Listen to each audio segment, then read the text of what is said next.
The cargo freighter Dust Runner shuddered as it dropped out of hyperspace, and Owen Reeves felt his stomach lurch the way it always did during the transition.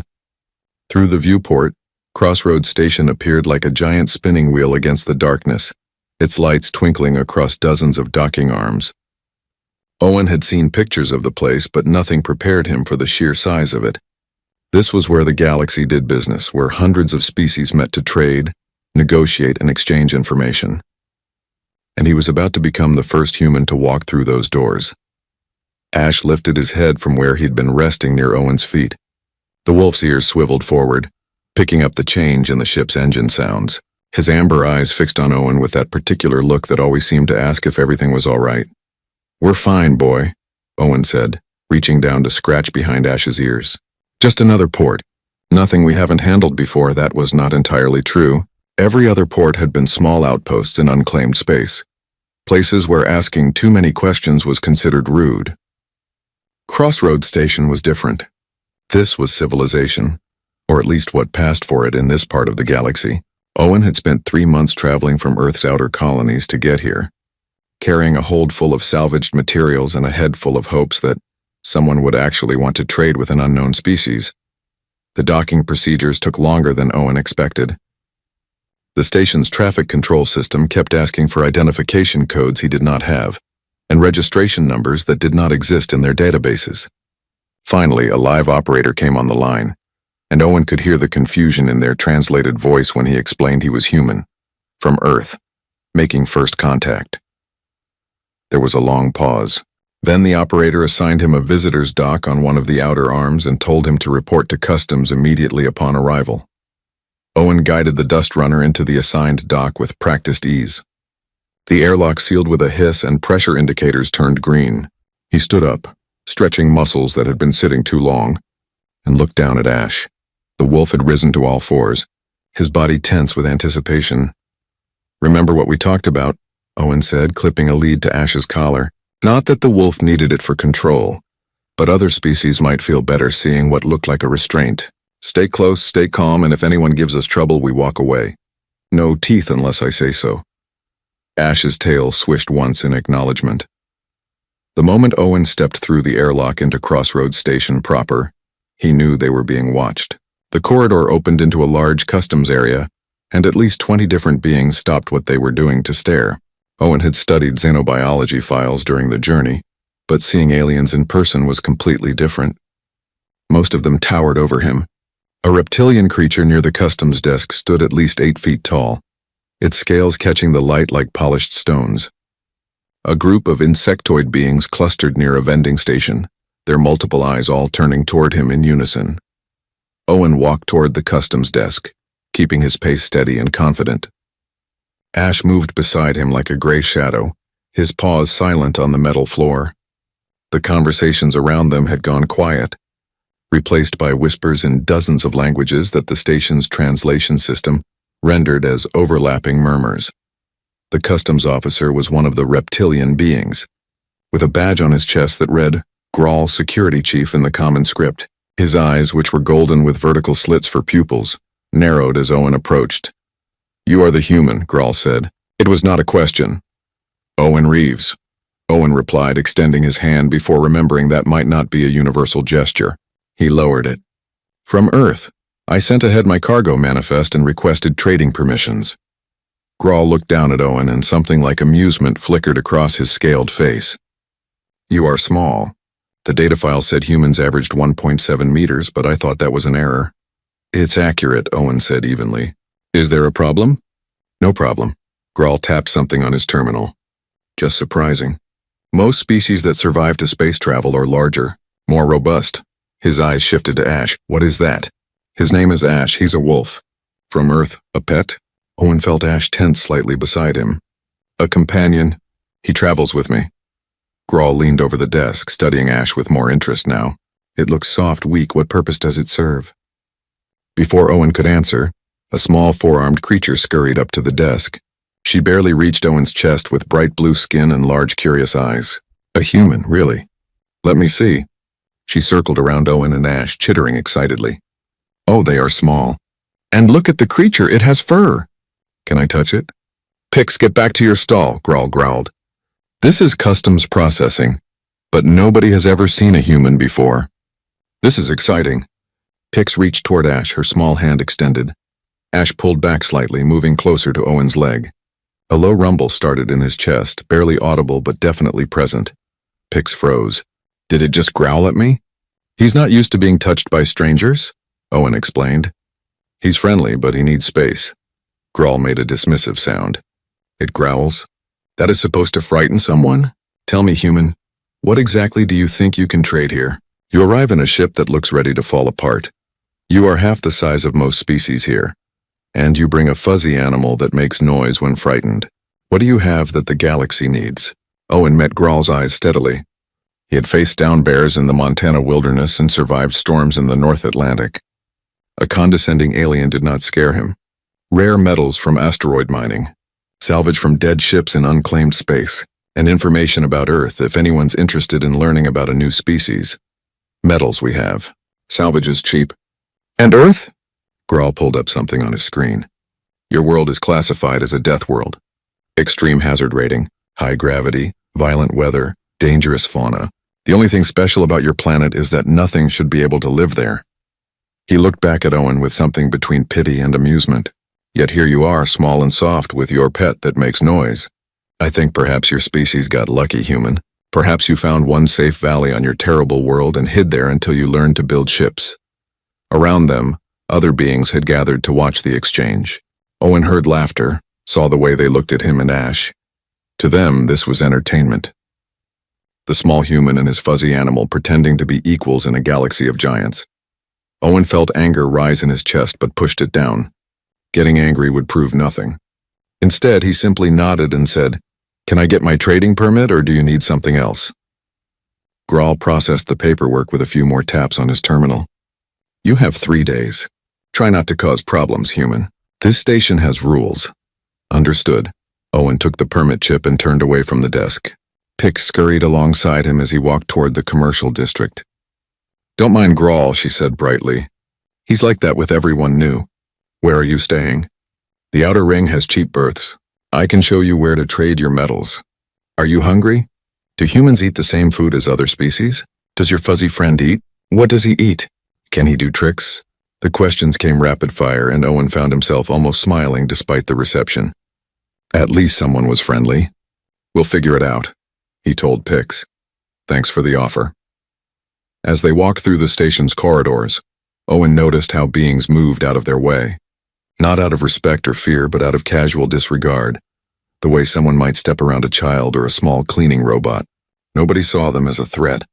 Nobody saw them as anything important at all. Ash pressed against Owen's leg, and Owen felt the wolf's tension through that contact. Ash had always been good at reading situations, at sensing when danger was near or when someone meant harm. Right now, the wolf was alert but not aggressive. He understood the same thing Owen did. They were being judged, measured, and found wanting. Owen found a quiet corner near a viewport that looked out at the stars and knelt down beside Ash. He ran his hand through the wolf's thick fur and spoke quietly. I know, boy. They think we're nothing. They think we're weak. He looked into Ash's intelligent amber eyes. Let them think it. We didn't come here to prove anything. We came to trade and learn. That's enough. Ash's tail wagged once, a simple gesture of trust and understanding.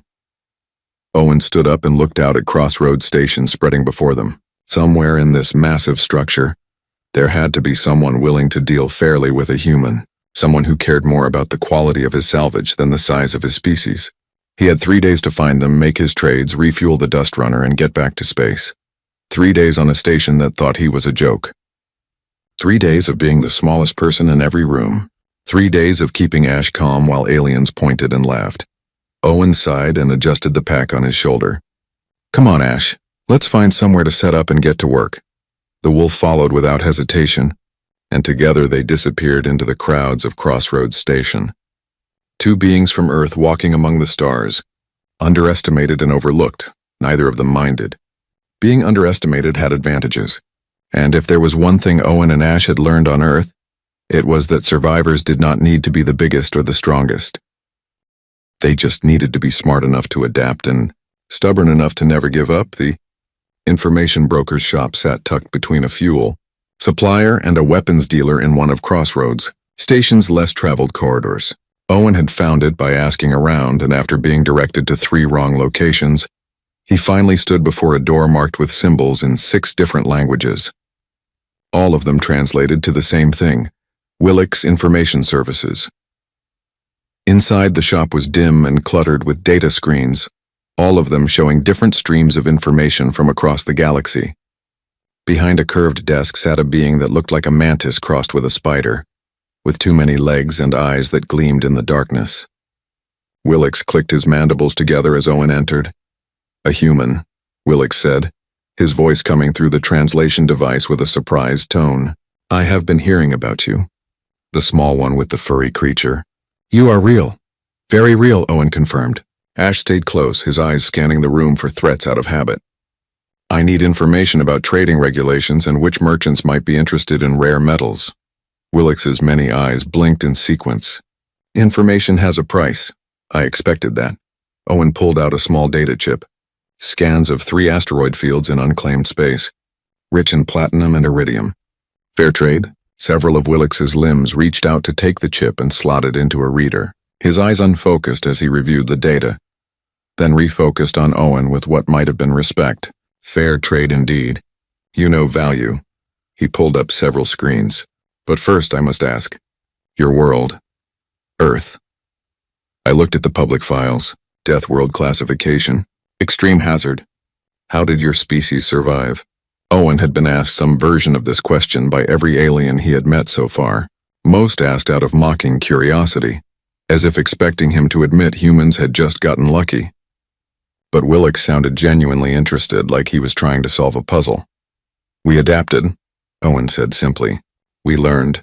We survived. But the file says your world has predators that mass 3 times what you do. Weather systems that can destroy cities. Diseases that kill in days. Gravity that would break bones of most species I know." Willicks leaned forward. "Your oceans alone are classified as death zones. And yet you are here traveling space seemingly unbothered." Owen thought about how to explain it. He remembered being 12 years old, camping with his father in the Cascade Mountains. A black bear had wandered into their camp at night, drawn by food smells. His father had not panicked, had not run. He had made noise, made himself big, and slowly backed away until the bear lost interest. The lesson had stuck with Owen. Respect the danger, understand it, but do not fear it. "On Earth," Owen began, "everything is trying to survive. The predators, the prey, the plants, even the weather in a way. Humans survived because we learned to think ahead.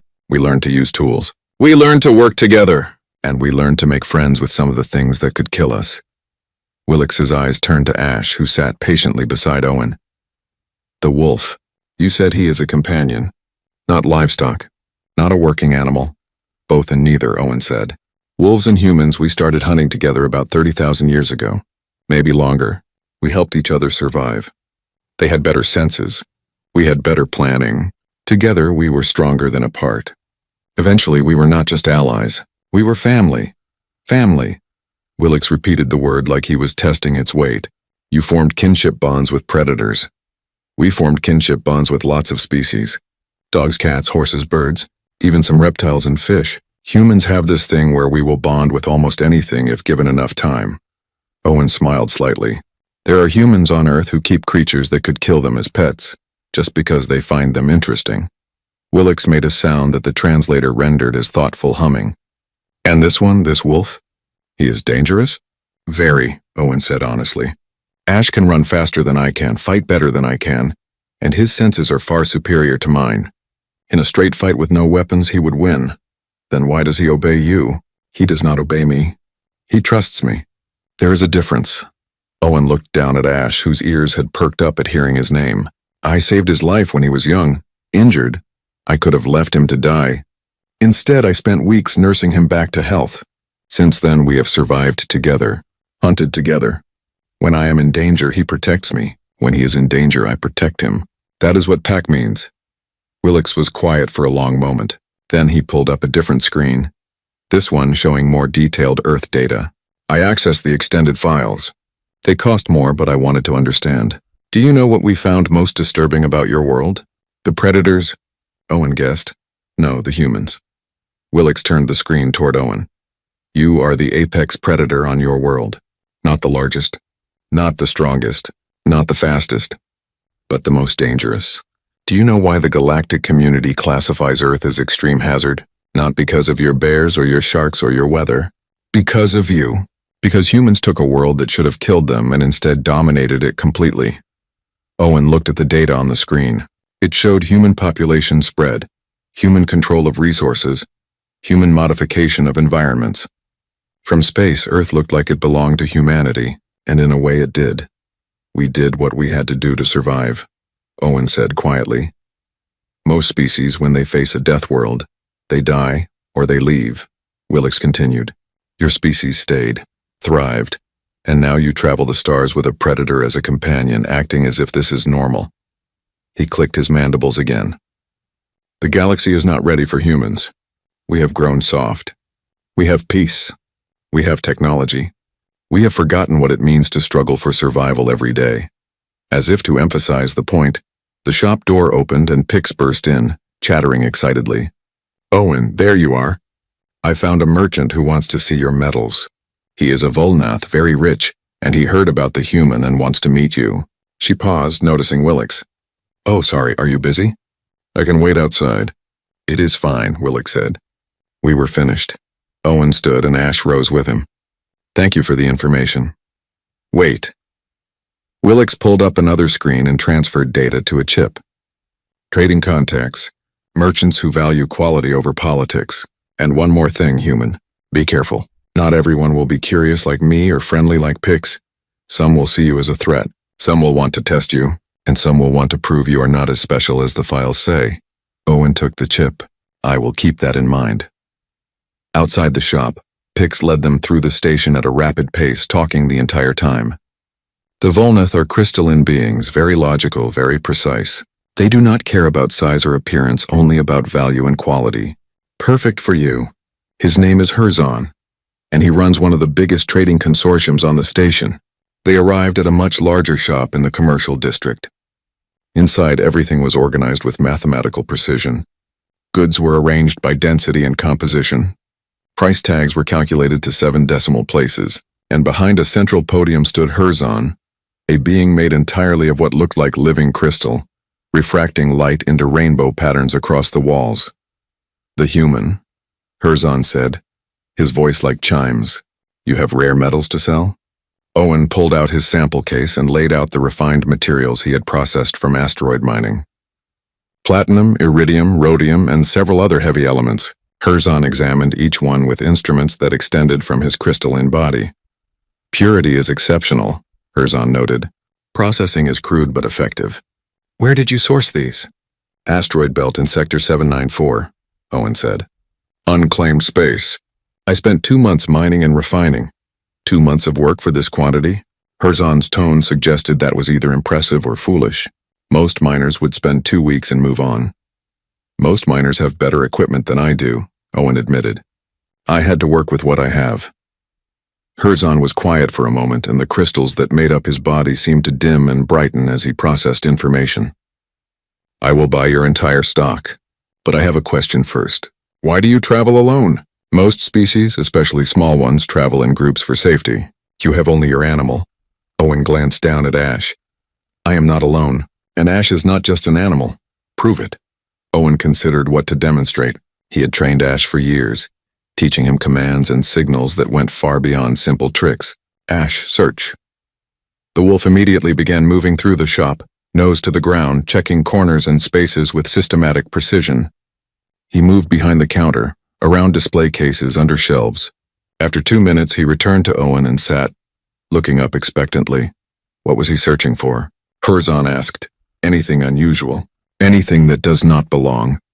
If there had been a threat, a hidden device, anything out of place, he would have found it. Owen pulled a small treat from his pocket and gave it to Ash. He can also track by scent across kilometers, detect changes in air pressure that indicate weather shifts, and hear sounds I cannot. He is not a pet. He is a partner. Herzon's crystals brightened. Fascinating. Your species creates tools from living things. We create partnerships, Owen corrected. There is a difference. A tool is something you use. A partner is something you trust. And you trust this creature with your life. Every day, just as he trusts me with his. Herzon seemed to reach a decision. I will pay double the standard rate for your metals. Not because of their quality, though that is excellent, but because I want to encourage more humans to come to this station. Your species is interesting. Different, the galaxy needs different. As they finalized the transaction, a commotion erupted near the shop entrance. A group of large beings pushed their way inside, led by a Korthan even bigger than Grawl. His scales were darker, almost black, and his eyes held a meanness that Owen recognized immediately. This was someone looking for trouble. This is the human everyone talks about? The Korthan said, his voice dripping with contempt. The little thing with the fluffy pet? I am Drell. I run cargo protection on this station, and I think you need to pay for protection, human. Things can happen to small beings who travel alone. Pix squeaked in fear and hid behind a display case. Herzon's crystals dimmed, a sign of disapproval, but he said nothing. This was station politics, and apparently nobody interfered with Drell. Owen stood his ground. I don't need protection, but thank you for the offer. Drell laughed, and his companions laughed with him. You don't need protection? Look at you. I could break you with one hand. And your little furry friend there, what's he going to do? Lick me to death? Ash had already moved to stand between Owen and Drell. His ears were forward, his body tense, and his eyes locked on the threat. A low growl started in his chest, deeper and more menacing than the small sound he had made with Pix. Drell looked down at Ash with amusement. Oh, it growls. How terrifying. Does it bite too? Should I be scared? Owen kept his voice calm and level. You should back away. Ash does not like being threatened. Or what? You will set your pet on me? I would like to see that. Before things could escalate further, Grawl appeared in the doorway, his security badge glinting. Drell, move along. No trouble in the commercial district. Drell glared at Grawl, but backed toward the door. This is not over, human. You and your fuzzy friend better watch yourselves. Accidents happen on this station. They left, and Owen felt the tension drain from Ash's body. The wolf had not attacked, had not even snapped, but the message had been clear. Touch Owen and face consequences. Grawl looked at Owen with an expression that might have been concern. Drell is trouble. You should avoid him. I intend to, Owen said. We are just here to trade and leave. For your sake, I hope you leave before he decides to make an example of you. As Owen left Herzon's shop with Ash, his pockets heavier with credits and his mind heavier with concerns, he looked down at his companion. Looks like we attracted the wrong kind of attention, boy.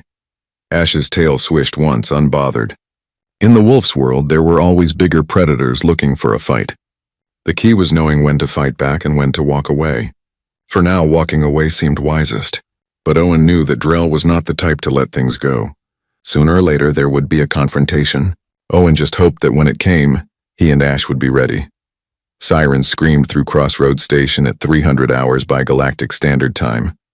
Owen had been asleep in the small berth he had rented, with Ash curled up on the floor beside the bed.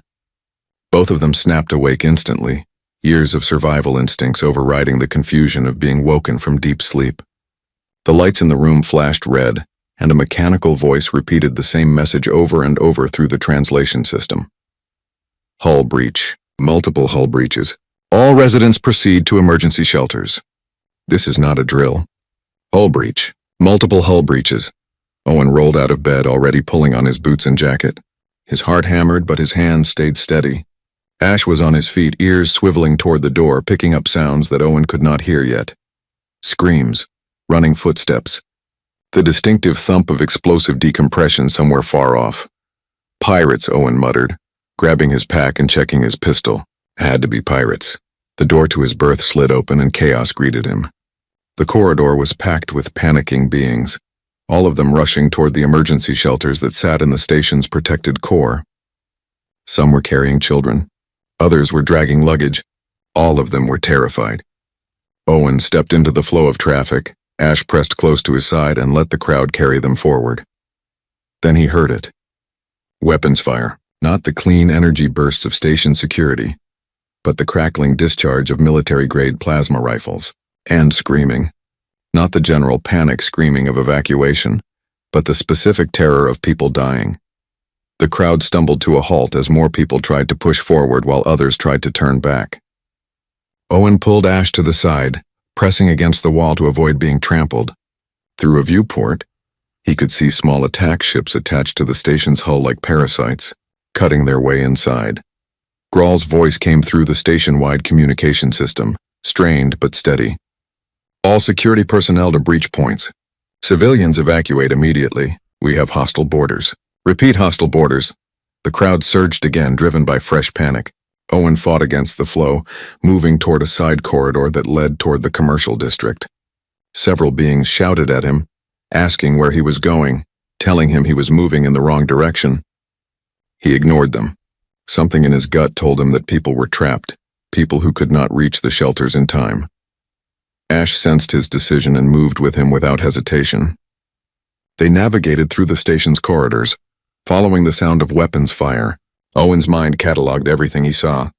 Emergency bulkheads were sealed in some sections, but not others. Lighting was flickering. Gravity felt slightly off, suggesting damage to the station's systems.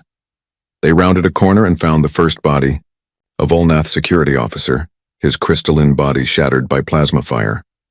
Owen checked for life signs, found none, and took the officer's weapon. It was designed for hands larger than his, but he could make it work. Voices ahead, not translated. Which meant his universal translator was damaged or these beings were not using the common communication protocols. Owen recognized the tone, though. Aggressive, confident, victorious. These were not desperate refugees or freedom fighters. These were predators enjoying the hunt. He moved forward carefully, using cover, with Ash low and silent beside him. Around the next corner, the commercial district opened up and Owen saw what he had feared. A group of pirates, 5 of them, all different species but all heavily armed, had cornered a cluster of civilians against a sealed emergency door. The civilians were mostly Bintari, small and defenseless, including several children. Pix was among them, trying to shield 3 young ones behind her body. One of the pirates, a massive being covered in thick armor, was laughing as he aimed his weapon at the group. He was not shooting yet. He was enjoying their fear. The translator in Owen's ear caught enough of their language to understand the threats. They wanted access codes. They wanted to know where valuables were stored.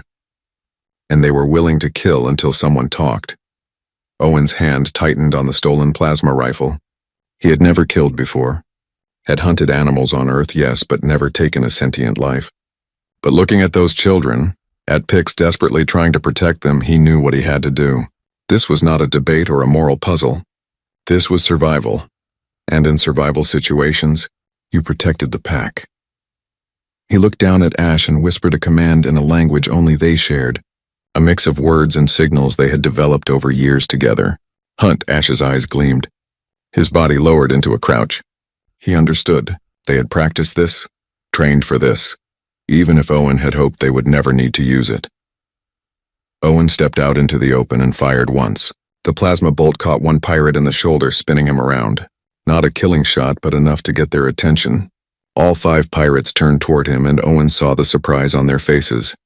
What was a human doing here? Why was he attacking? Did he have a death wish? Their surprise cost them precious seconds. Ash launched himself forward like a missile, covering the distance faster than any of them expected.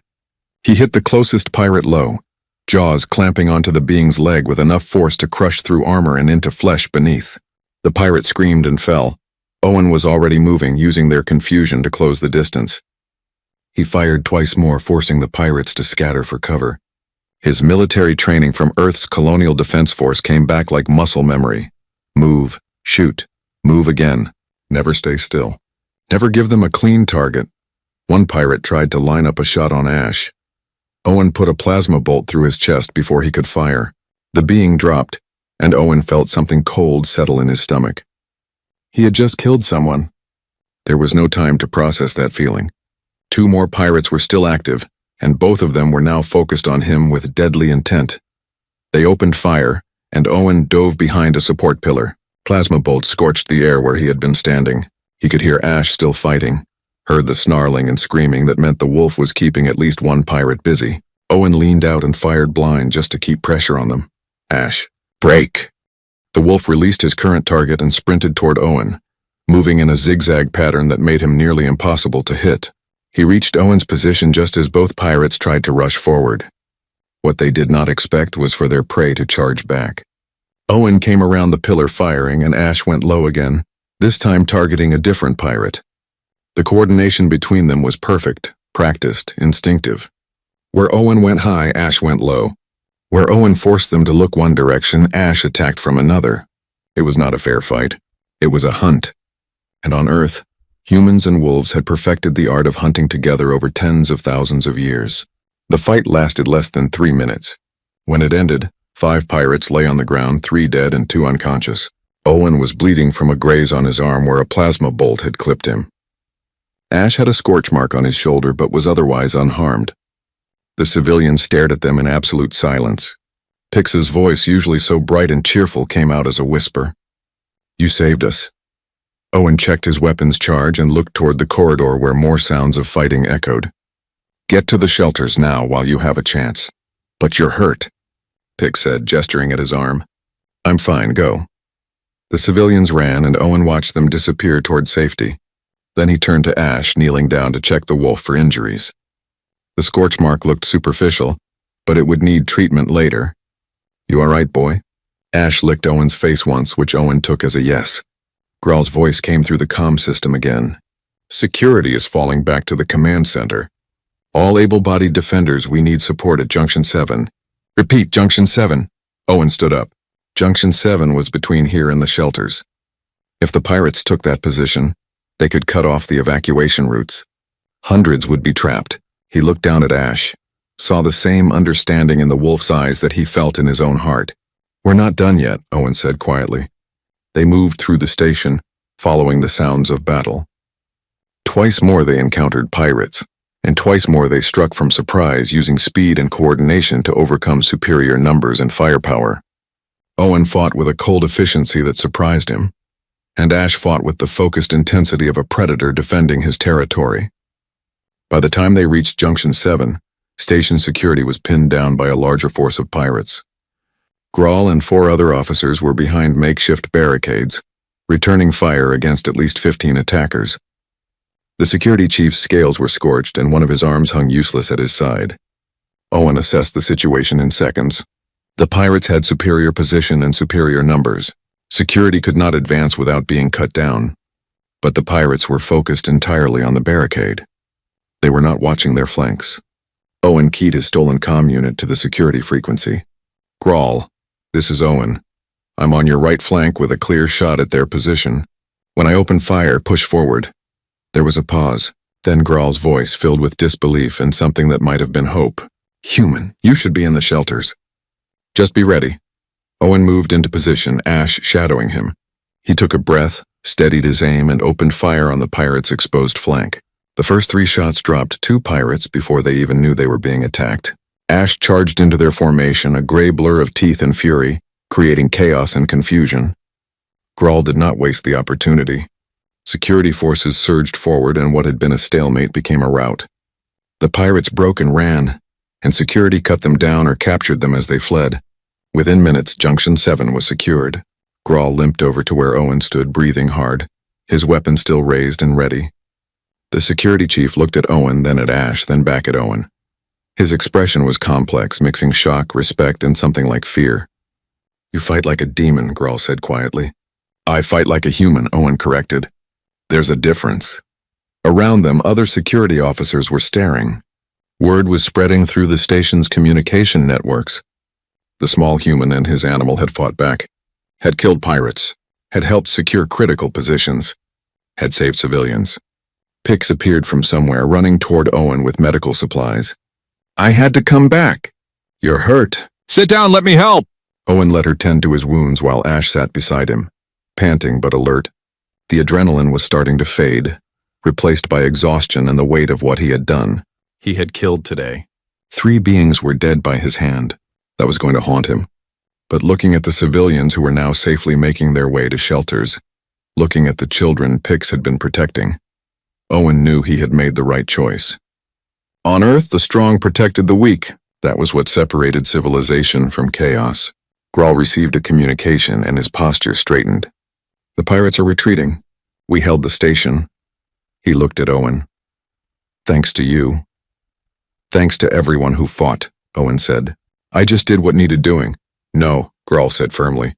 You did more, much more, and the station will remember. As medical teams arrived to treat the wounded and damage control teams began assessing the station's systems, Owen sat with Ash and felt the weight of everything settle on his shoulders. They had won. They had survived. But something had changed. The galaxy had seen what a human could do when pushed, had seen what a wolf could do when protecting his pack. Owen was not sure if that was a good thing or a terrible one. Time would tell. Recovery took hours. The station's emergency systems worked to restore atmosphere to breached sections, while medical teams treated hundreds of wounded.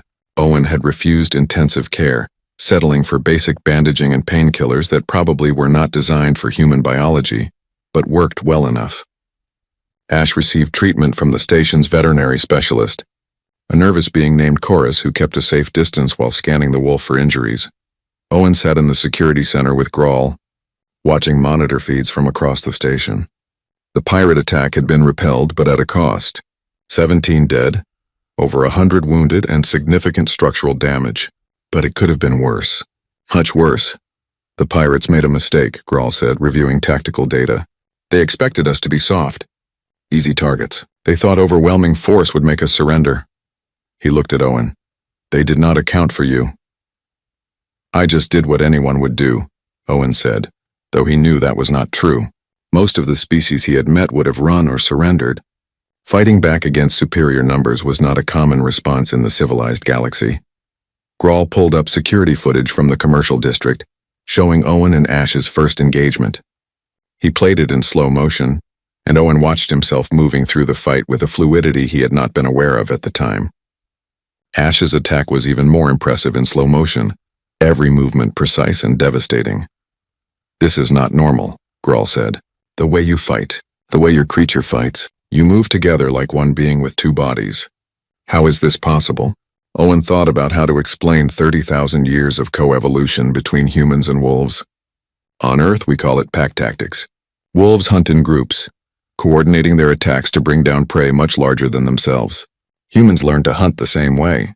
When we started working together, we combined our strengths. Wolves have better senses and speed. Humans have better planning and endurance. Together, we became the most effective hunters on our world. And you still use these tactics? Even in space? Even with modern weapons? Tactics don't change just because the tools do, Owen said. A good ambush is a good ambush whether you're using spears or plasma rifles. Coordination still wins fights. Trust still matters. These are lessons millions of years of evolution taught us. We don't forget them just because we have technology now. Grawl was quiet for a moment. Then he pulled up another feed, this one showing the station's outer docking arms. The pirates did not all flee. Their leader, a Korthan named Grohl, is still docked on Arm 17. He sent a message demanding we provide him safe passage or he will detonate explosive charges his team planted during the attack. Owen leaned forward, studying the image. Grohl was massive even for a Korthan, easily 9 feet tall with black scales that looked like armor plating. He stood on the boarding ramp of his ship, surrounded by 7 remaining crew members. All of them were heavily armed and looked like hardened fighters. How long until reinforcements arrive? Owen asked. 6 hours at best. Grohl knows this. He is buying time to escape. And if you refuse his demands, he destroys 3 docking arms and kills everyone in those sections. At least 200 civilians are trapped there. Owen watched the feed. Grohl was not panicking or desperate. He was calm, confident, in control. This was someone who had done this before, who knew exactly how to exploit fear and uncertainty. Owen recognized the type. Bullies existed on every world, in every species. The only language they understood was strength. What if I went? Owen said quietly. Grawl turned to stare at him. You alone? Not alone. With Ash. Owen gestured at the wolf who had been resting nearby but now raised his head at his name. Grohl wants safe passage. Give it to him. But let me escort him to his ship. If I can get close enough, I can neutralize the threat without triggering his explosives. That is suicide. He will kill you the moment you get within range. Maybe, or maybe he'll underestimate me the way everyone else has. Owen met Grawl's eyes. You said yourself, the pirates made a mistake thinking you were soft. Grohl is making the same mistake with me. Let me use that. Grall's claws tapped against the console, a sign of agitation. Why would you do this? You have already done more than anyone could ask. You could leave right now. Take your ship and go. Owen thought about Pix, about the children she had been protecting, about all the beings on this station who had welcomed him despite their initial mockery. He thought about what his father had taught him in those mountains so long ago. You protect the pack, always, even when it costs you. Because it's the right thing to do, Owen said simply. 20 minutes later, Owen stood in the corridor leading to docking arm 17, wearing borrowed body armor that fit poorly, and carrying a pistol that was running low on charge. Ash walked beside him, the scorch mark on his shoulder covered by the protective vest Owen had made for him. Both of them looked tired, battered, and small compared to what waited ahead. Grall's voice boomed through the corridor speakers. I see movement. Send one person unarmed or I start detonating charges. Owen keyed his comm. This is Owen Reeves. I'm coming to escort you to your ship. I'm armed and I'm not surrendering my weapon. But I'm alone. Just me and my companion. Let's talk this through. There was a pause. Then laughter. The human. I heard about you. You killed some of my crew. That was expensive. I think I will kill you slowly for that. You can try, Owen said, and started walking forward. The corridor opened into the docking arm, and Owen saw Grall's crew spread out in a defensive formation. Grall himself stood in the center, a massive weapon held casually in one hand, his eyes fixed on Owen with predatory interest. You are the one they talk about. The one who fights like a demon? Grall laughed again. You are tiny, a child, and your pet is pathetic. This is what the station fears? Owen stopped about 20 feet away, his hand resting on his weapon but not drawing it. I'm here to make sure you leave. That's all. Take your ship and go. No more killing, or what? You will stop me? Grall stepped forward and his crew raised their weapons. I have 7 trained fighters. You have a dog. Do the math, human. Wolves aren't dogs, Owen said calmly, and humans aren't prey. That's the math you should be worried about. Grall moved fast for his size, covering the distance between them in 3 strides. His hand shot out to grab Owen by the throat, confident in his superior strength and reach. But Owen had fought Earth predators that were faster and stronger than Grall. He dropped under the grab, rolled forward, and came up inside Grall's guard.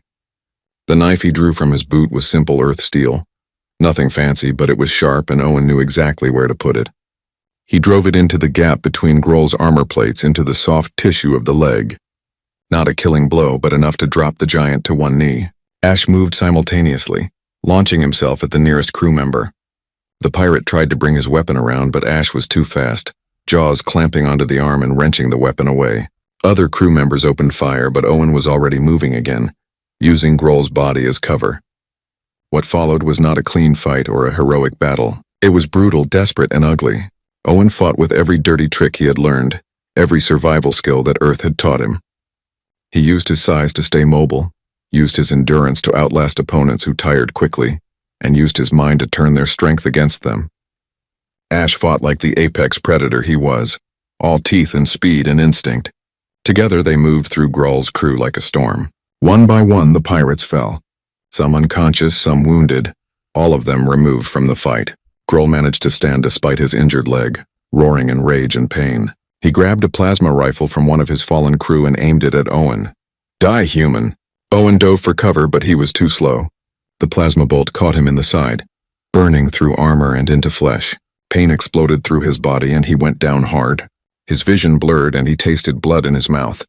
Through the haze he saw Grall advancing, weapon raised for a killing shot. This was it. He had pushed too far, fought too hard, and now it was going to end. Then Ash appeared between them. The wolf stood over Owen's fallen body, and the sound that came from him was nothing like the growls Owen had heard before. This was deeper, more primal, a sound that carried the weight of millennia of evolution. It was the sound that ancient humans had heard in the darkness outside their caves, the sound that meant a predator was near. Grall hesitated. For the first time he looked uncertain. He raised his weapon toward Ash, but the wolf was already moving. Faster than thought, faster than reaction. Ash hit Grall like a missile. The impact drove the massive Korthan backward into the wall, and his weapon clattered away. What happened next, Owen only saw in fragments. His consciousness was fading, shock setting in from the plasma wound. But he saw Ash standing over the fallen Grohl, jaws at the pirate leader's throat, waiting. Not killing, not yet, just waiting. Grohl's voice came through Owen's comm, distant and echoing. Owen, respond! We're coming. Owen tried to speak, but only managed a whisper. Ash, stand down. Stand down, boy. The wolf's head turned toward Owen's voice.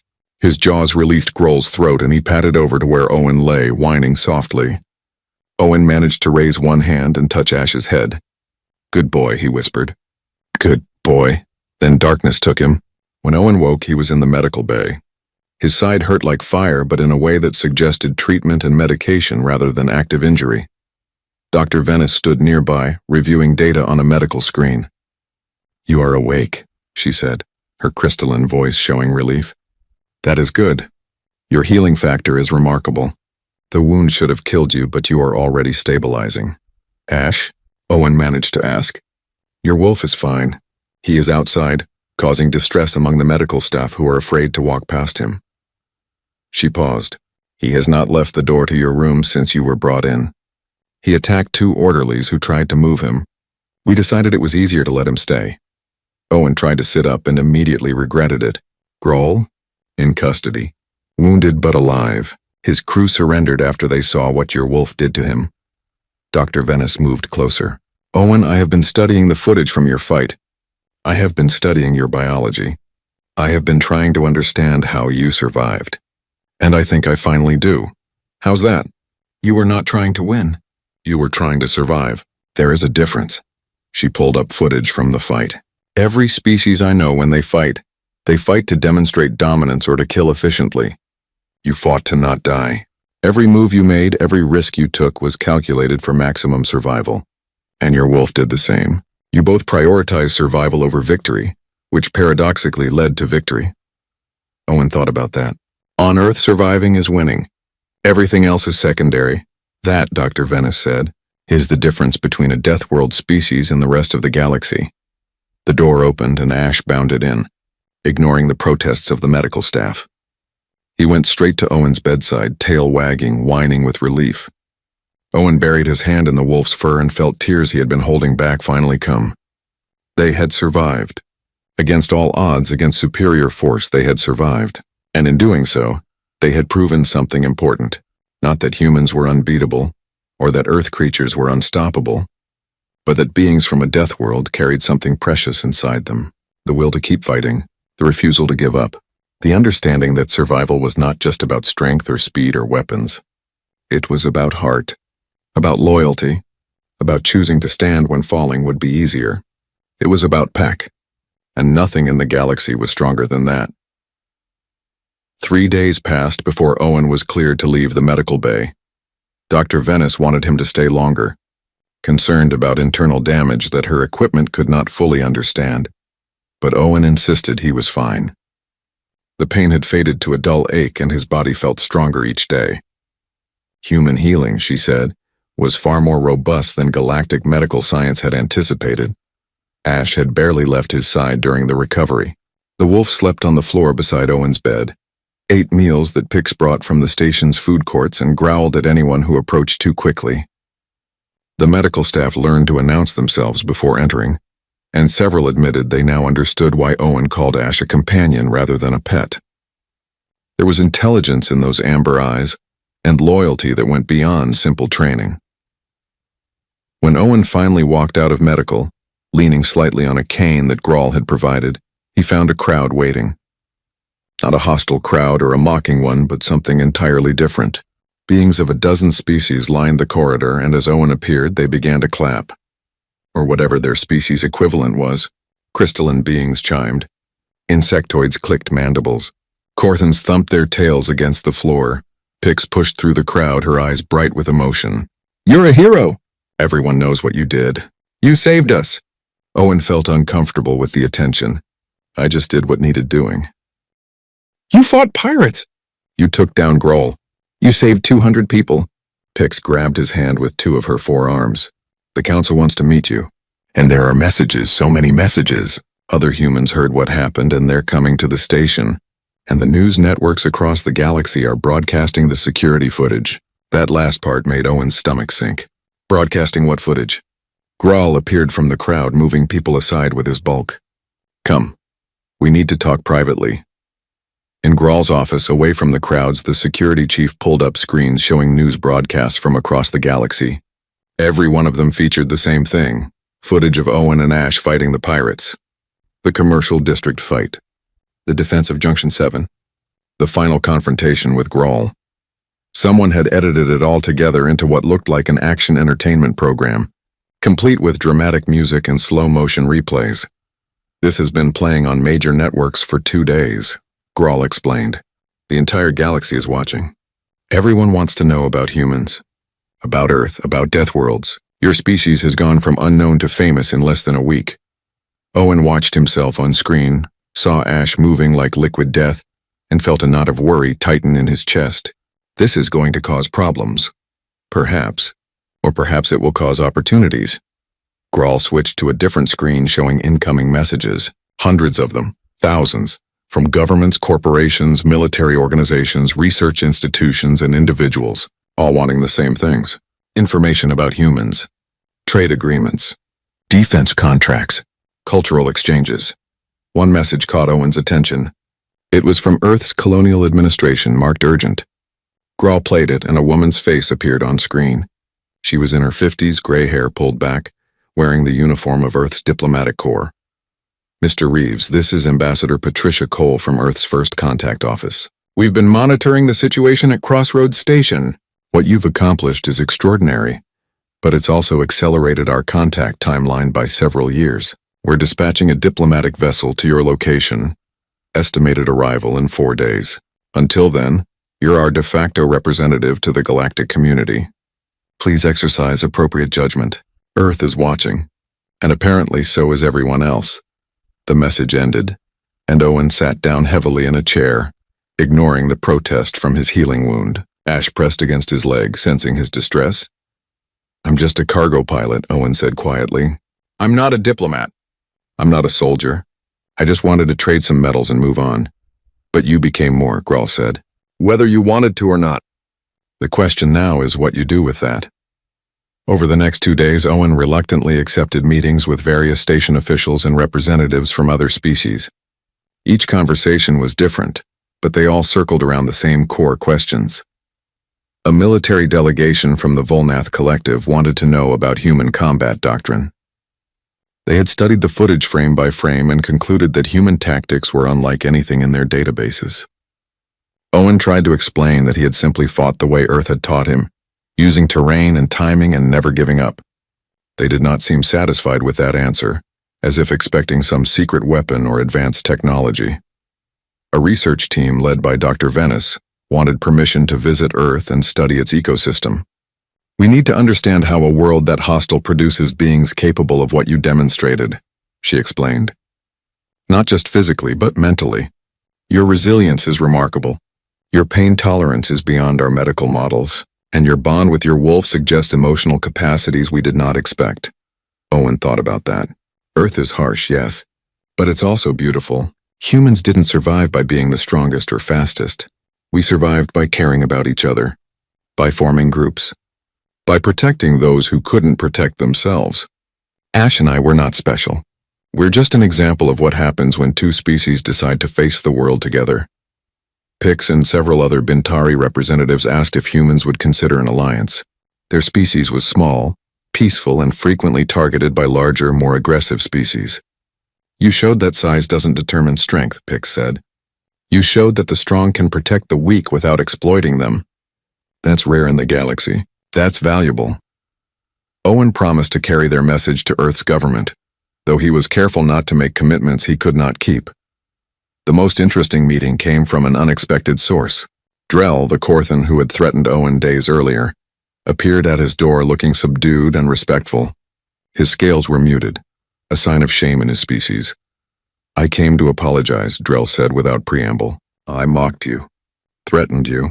I thought you were weak because you were small. I was wrong. Apology accepted, Owen said simply. May I ask you something? Drell hesitated. How did you know you could win? Against the pirates. Against Grohl. You were outnumbered, outgunned. Any rational calculation said you should have died. Why did you fight? Owen thought about all the times he had faced danger on Earth. Bears in the wilderness, storms at sea, injuries in the middle of nowhere with no help coming. He thought about what his father had taught him, what Ash had shown him, what a million years of human evolution had proven. I didn't know I could win, Owen admitted. I just knew I couldn't live with myself if I didn't try. On Earth we have a saying, it's not the size of the dog in the fight, it's the size of the fight in the dog. Humans don't give up, ever. Even when we should. Especially when we should. That's what makes us dangerous. Not our strength or our weapons. Our refusal to quit. Drell nodded slowly. That is a death world lesson. Most species we learn when to surrender, when to retreat, when to accept defeat. You never learned that. Oh, we learned it, Owen said. We just chose to ignore it. The fourth day arrived, and with it came the diplomatic vessel from Earth. It was a sleek ship, modern compared to Owen's battered freighter, and it brought with it a full delegation including Ambassador Cole, military advisors, cultural specialists, and a team of scientists eager to study the galaxy. Owen met them at the docking bay, with Ash at his side and Grawl accompanying them as station liaison.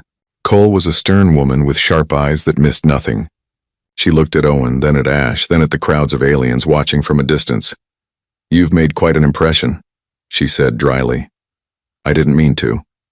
Nevertheless, you have, which means we need to manage this carefully.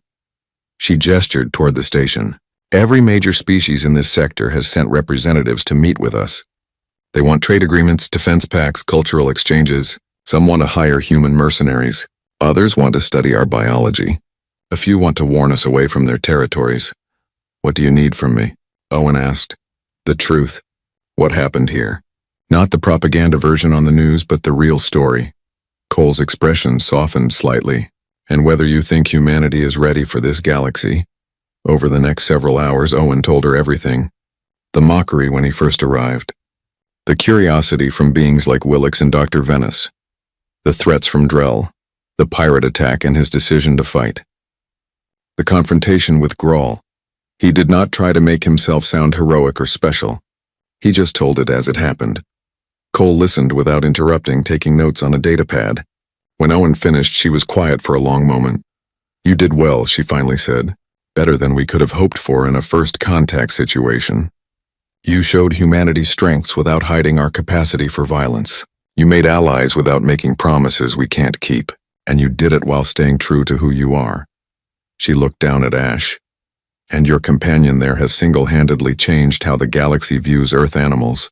We've already received 17 requests for information about domestication programs. Ash isn't domesticated, Owen said. He's a partner, I know. But the galaxy doesn't understand that distinction yet. They will, though. Thanks to you, they'll learn. Cole stood. Earth's government wants to offer you a position. Official liaison to Crossroads Station. You'd work with me and my team, helping facilitate introductions and cultural exchange. You'd be paid well and have official diplomatic protection. Owen looked at Ash, then out at the station where beings from across the galaxy now walked without fear, where children played in corridors that had been battlegrounds, where species that had never worked together were forming new alliances. Can I think about it? He asked. Of course. Take your time. Cole handed him a comm device. Reach out when you've decided.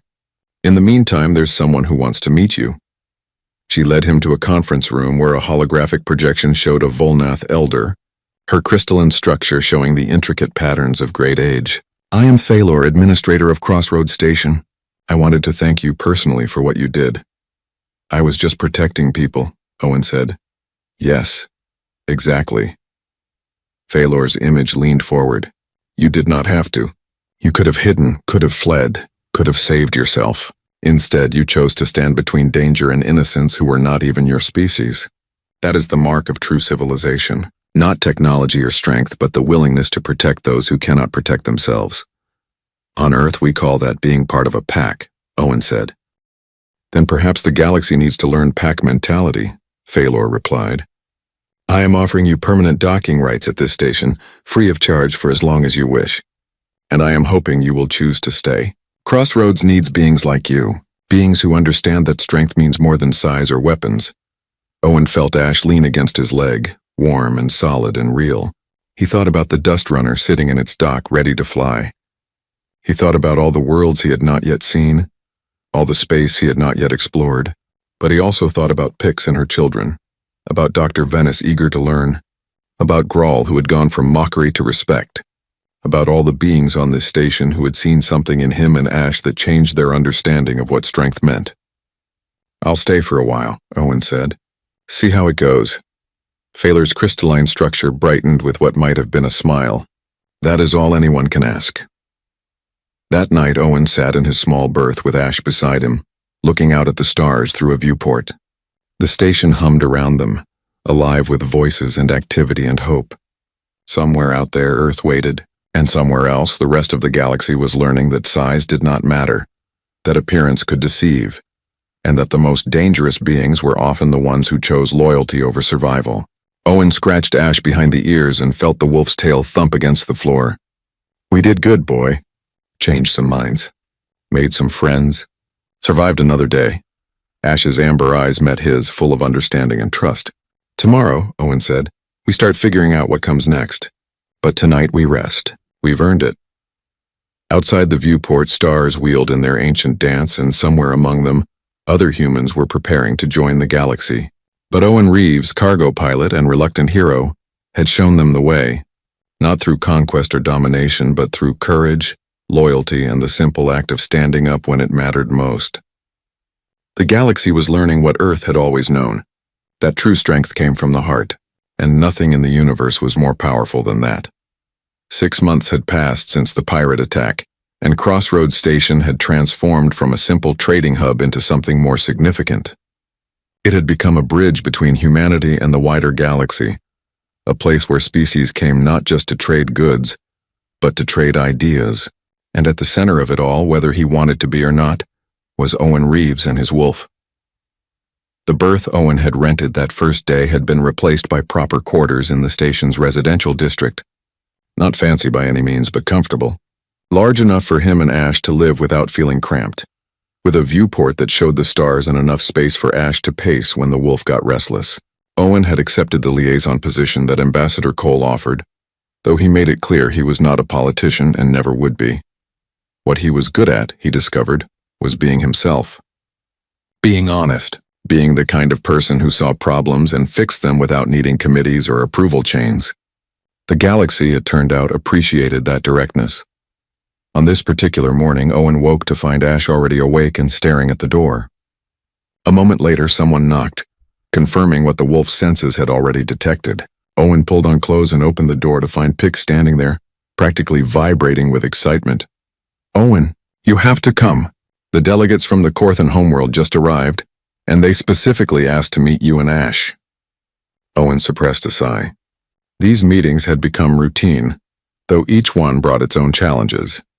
Some species wanted to study him like a lab specimen, others wanted to hire him as a mercenary.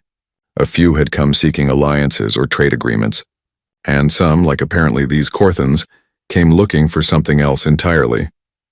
The meeting room in the diplomatic section was larger than Owen thought necessary, with a ceiling that stretched up 3 stories to accommodate species of various sizes. The Corthan delegation consisted of 5 individuals, led by a female named Chess, whose scales held a deep green color that indicated high rank in her society. Grawl was present as well, standing off to one side in his security uniform. Over the past months, he and Owen had developed a cautious friendship, built on mutual respect. Grawl had admitted during one late-night conversation over drinks that Owen probably should not have been able to process, that Owen's arrival had fundamentally changed his understanding of strength. Chess studied Owen with the same intensity that Grawl had shown during their first meeting, but without the dismissiveness. Her eyes moved to Ash, who sat calmly beside Owen's chair, and something like appreciation crossed her reptilian features. "You are smaller than I expected," Chess said, given what the reports describe. "I get that a lot," Owen replied. "Size is relative." Indeed. Chess settled into a chair designed for her species' bulk. "I came to apologize on behalf of my people. The pirates who attacked this station, including Grawl, were Corthan. Their actions brought shame to our species. More importantly, they demonstrated a weakness in our culture that we are working to address. Owen had not expected that." "What kind of weakness?" "We relied on size and strength for so long that we forgot other forms of power existed. We became bullies in your language, taking what we wanted because we could, justifying it because we were bigger. Shess looked at Grawl.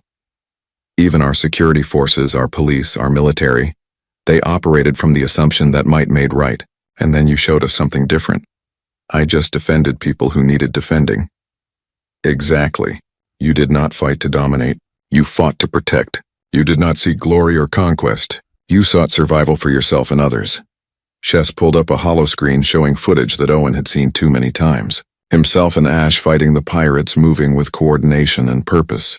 We have studied this extensively. Do you know what our military analysts concluded? Owen shook his head.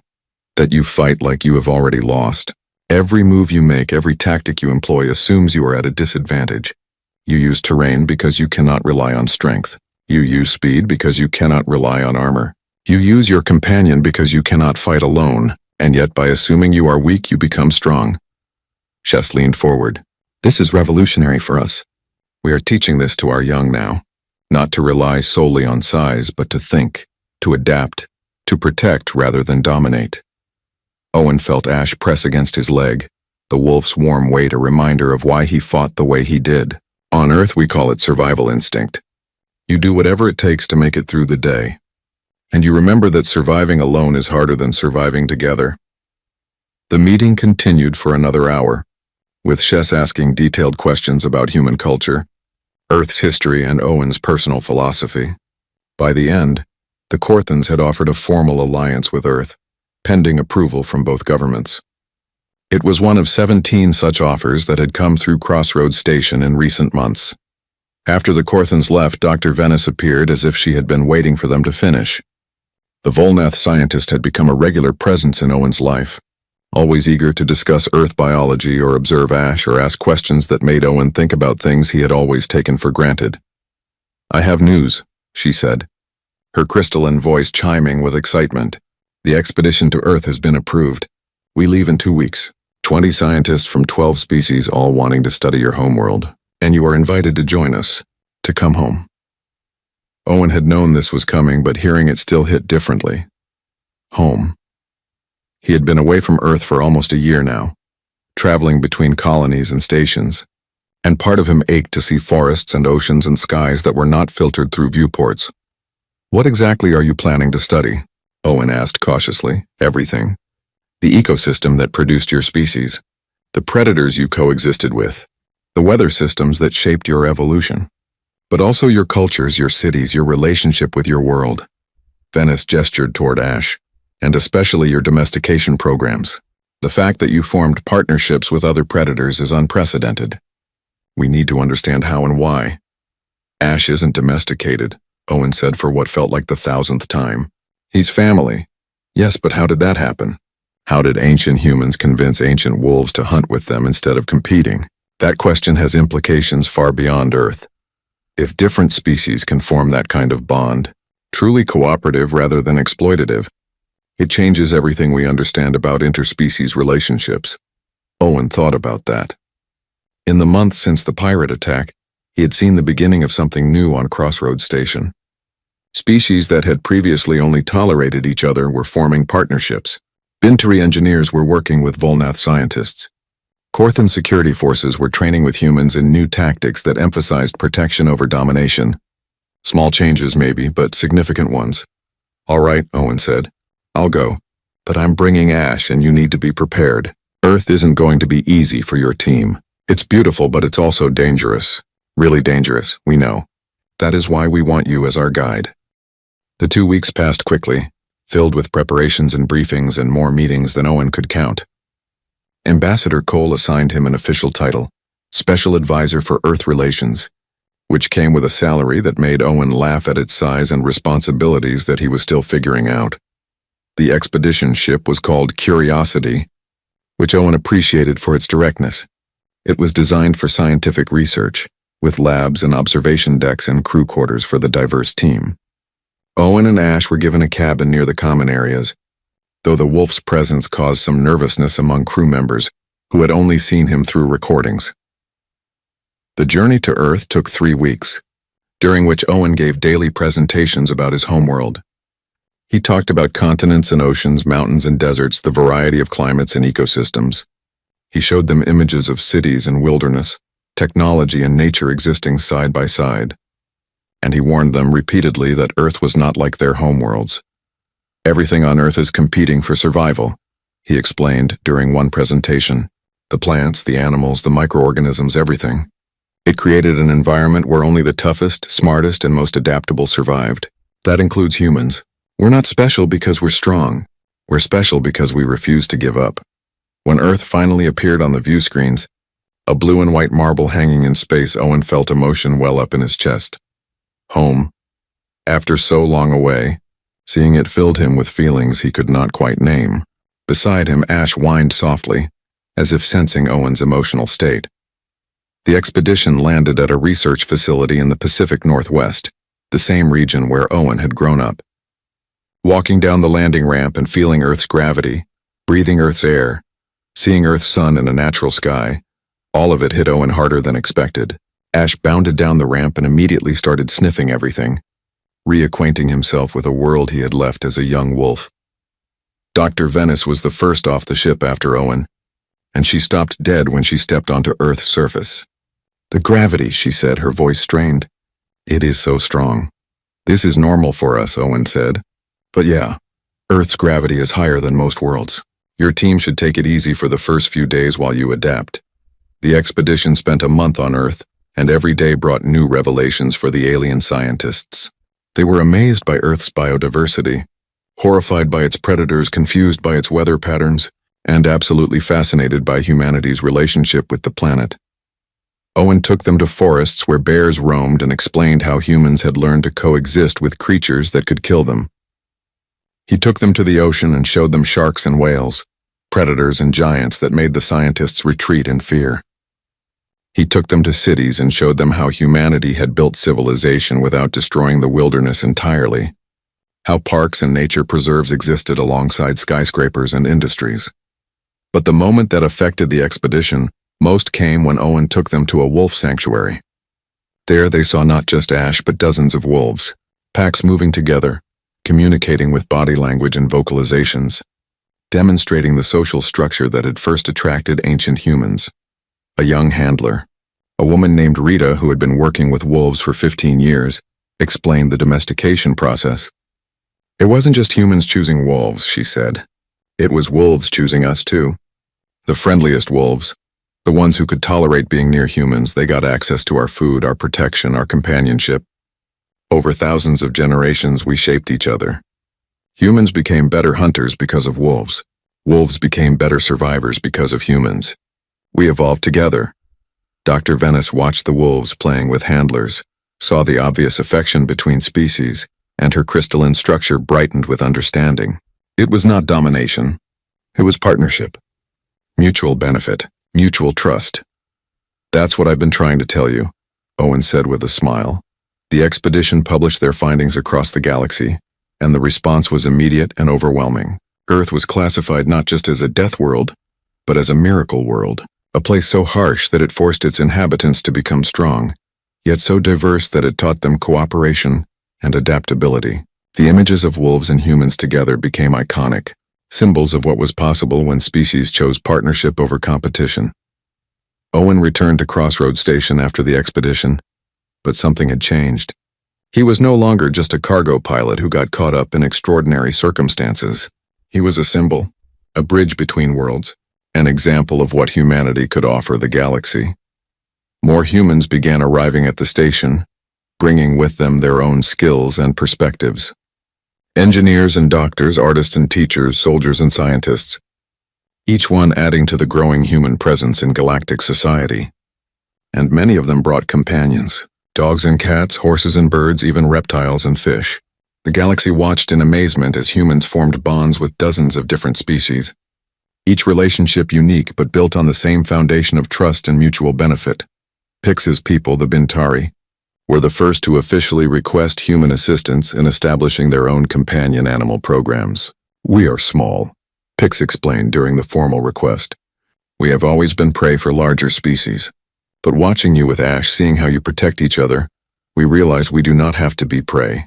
We can be pack. Owen helped design the program, working with Earth biologists to identify species that might bond well with the Bintari. Within months, the first Bintari handlers were training with dogs specially bred for smaller companions, and the results were remarkable. The Bintari became more confident, more secure, and other species began treating them with more respect. The transformation spread. Volnath scientists began studying Earth philosophy and psychology, trying to understand the mental resilience that Death World living created. Korthan warriors began training in human martial arts, learning that technique could overcome size. Dozens of species began re-examining their own relationships with animals on their homeworlds, looking for partnership opportunities they had never considered.